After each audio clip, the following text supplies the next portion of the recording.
So ayan guys, tapos na yung project namin dito.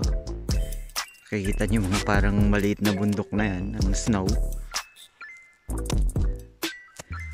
Hindi siya nalulusaw, diba? Pero tanghaling tapat hindi siya nalulusaw kasi nga malamig dito, -11.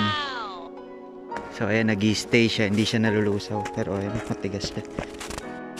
Nakikita nyo itong timba na to, nanigas yung laman. Nanigas yung laman. Kasi ito, tignan nyo to guys. Nakikita yan. Ayan. Nanigas yung tubig. Diba? Yellow yan, yellow. Ano pa lang to guys ha. Kasi simula lang ng winter. Wala pa talaga yung worst dito. Ito pa lang yung mga, kumbaga sa Jollibee, ito yung mga kiddie meal. Kiddie meal na lamig. Ayan yung ginawa namin, yung sa vlog ko, kung panood nyo, yan yung garage. Tapos ang ginawa ko ngayong araw, ginawa namin ni Job, yung attic na yan, buong attic, pinlowin namin. Pinlowin ko yung attic. So yun guys, papunta na kami sa aming next site ni Job.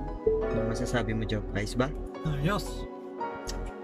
Bayad na yung customer namin. Ginandahan namin yung trabaho namin kaya ito check namin. Nagbayad na sila. Pakita ko sa inyo. May pakati pa sila kanina. Natuwa kasi sila eh.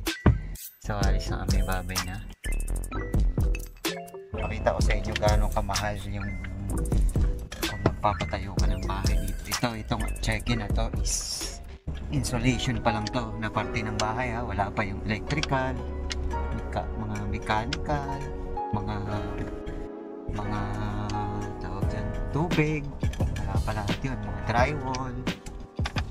Dapat to sa insulation pa lang to. So guys, 14,708. Medyo maalog at nasa biyahe kami, pero ayun, imagine nyo yun, 14,708. Diba, insulation pa lang yun. Hindi ko na kayo na-tour dun sa loob ng bahay. Ayan yung mga lake na dadaanan natin. Hindi pa siya ganun kalamig, kaya hindi pa siya lumitigas na. Pag konting tubig lang kaya nung pinakita ko kanina, ayun, titigas talaga yun. Konti lang. Pero pag mga ganyang kalawak mga lake, mga ano yan, siguro by mid-December, mag-freeze na talaga, frozen na yan. Ayan yung mga view namin, madadaanan mo puro lake, mga may puno, di ba? Dry na dry. Nakikita mo kung ano yung nasa loob ng gubat kasi wala nang dahon lahat ng puno. Hindi naman lahat, may mga matitira gaya nito, yung mga parang yung mga puno sa Baguio. Pine tree ba tawag dyan?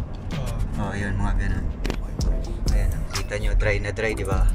Ganyan pag winter dito. Puti-puti na sa loob. ilalim ng puno. Ayan yung lake ko.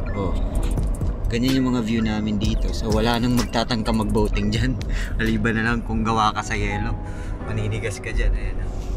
Kita nyo yung loob ng ng parang kagubatan. Puro puti. Kasi dyan na yung hindi naman kasi nadadaanan yan. Kaya na-stuck yun na dyan. Ang boring, di ba? Ganyan pag winter. Basta ganitong panahon, magpipintura na sila. Anong ginagawa nila pag ganitong panahon? Nagpipintura sila ng puti. Oo. Nagpipintura na sila guys. Ayan, pag summer, pipinturahan naman nila yan ng green. Ayan, kung gusto nyo magtrabaho dito, painter, pwede kayo dito.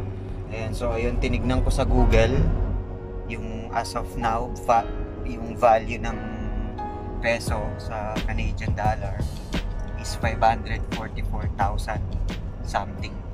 Imagine mo yun, yung insulation pa lang yun, kalahating milyon mahigit yung gastos. Kaya pag nagpagawa ka ng bahay dito or bibili ka ng bahay dito, napakamahal. Imagine mo yun ha, wala pa yung electrical doon, wala pa yung plumbing, lahat wala pa, ano pa lang yun, insulation pa lang. Kaya yun yung mga magagandang trabaho dito sa Canada, sa construction industry ka. Siyempre, kung malaki kita nila, malaki din pasahod nila, di ba? Pero hindi malaki sahod namin ha, di ba Job? Mababa lang sahod namin. Ano lang kami, mga labor lang kami. Kung karpintero ka, yun ang mga malalaki na sahod dito. Yung mga karpintero, sila yung sila yung top of the line. Para sa atin, yung parang yung dumi na nalagay lang, nasuksok lang sa buto. Oo, yun lang yung part namin. Yung mga dumi daw sa kuko, gano'n.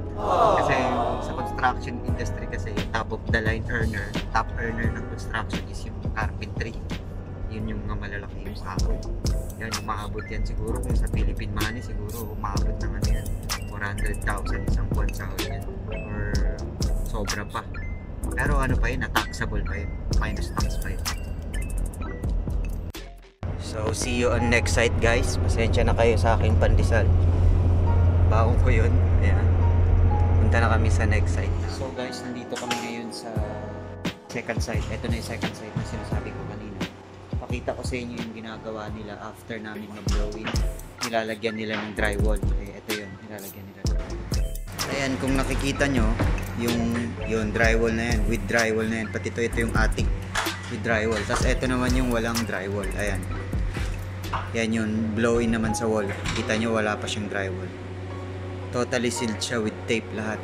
Tapos may, kita nyo itim na yun sa baba. Acosta seal yan. Ito yung mga drywall nila. So yan si paring Job. Siya ang tumira nitong flat attic kasi ako na dun sa kabila.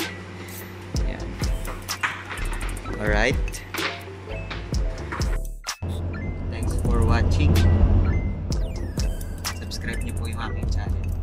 Nakikita niyo yung mga paano yung mga konting kalakaran dito, konting trabaho dito sa Canada. Mga ilan lang sa mga trabaho dito. Papakita ko sa inyo.